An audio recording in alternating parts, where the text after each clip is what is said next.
کبیرہ گناہوں سے بچو، کبیرہ گناہوں سے، بڑے گناہوں سے بچو، بڑے گناہوں سے بچو۔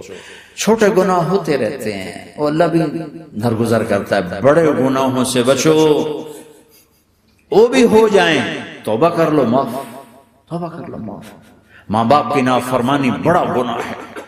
ایک صحابی کی بیگم نے کہا یا رسول اللہ میرے خامند موت کی حالت میں کلمہ نہیں پڑھا جا رہا، علقمہ، آپ دوڑے ہوئے گئے، ہم نے کہا بیٹا کلمہ پڑھو، کہا جی نہیں پڑھا جا رہا، بول رہے ہیں، کہا جی پڑھا نہیں جا رہا، پھر آپ نے ایک دم کہا کوئی ماں باپ میں زندہ، کہا جی ماں راضی ہے، کہا نہیں ناراض، بلاؤ، وہ آ گئی۔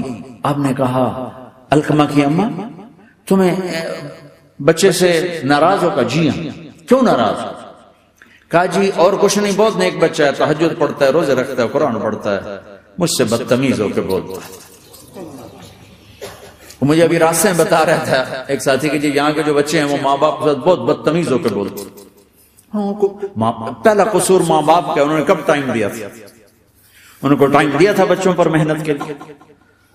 کہا یا رسول اللہ اور کچھ نہیں ہے، بدتمیز ہو کے بولتا ہے۔ تو آپ نے کہا معاف کر دے، کہا میرا دل ٹوٹا ہوا ہے۔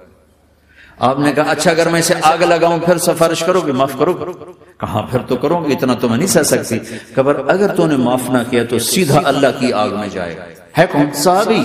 آپ نے کہا اچھا یا رسول اللہ میں معاف کرتی ہوں، میں معاف کرتی ہوں۔ تو آپ نے کہا بیٹا کہو لا الہ الا اللہ، تو اس کے کہا لا الہ الا اللہ اور جان نکل گئی۔